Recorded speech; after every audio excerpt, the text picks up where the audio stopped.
அன்பான உங்கள் அனைவருக்கும் என் அன்பு கலந்த வணக்கம். நான் உங்கள் ஸ்ரீ ஜெய் சுவாமிகள் ஜோதி நிலையம், ஸ்ரீ திருமண தகவல் மையம், திருப்பூர் மாவட்டம், ஊத்துக்குளி. உங்கள் அனைவருக்கும் என் காலையில் கனிவான வணக்கத்தை தெரிவித்துக் கொள்கிறேன். இன்னும் 2 தினங்களே உள்ள நிலை. நாம் தமிழ் புத்தாண்டை கொண்டாட இருக்கின்றோம். சித்திரை விசுவை. இந்த நன்னாளிலே உங்கள் அனைவரையும் நான் சந்திக்கின்ற வாய்ப்பை பெற்றமைக்காக மற்றற்ற மகிழ்ச்சி அடைகிறேன்.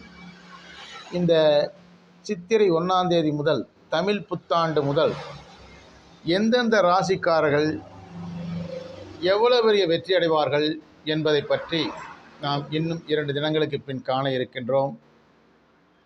நீங்கள் அனைவரும் இந்த புத்தாண்டை முன்னிட்டு நீங்கள் அனைவரும் வாழ்வாங்கு வாழ, நல்ல வல்லமையோடும் வாழ எல்லாம் வல்ல எம்பெருமானை நான் பிரார்த்திக்கின்றேன். உங்களுக்கு என் நெஞ்சம் கலைந்த வாழ்த்துக்களும் வணக்கங்களும், புதிய புத்தாண்டு நல்வாழ்த்துக்கள். வணக்கம், வணக்கம், வணக்கம்.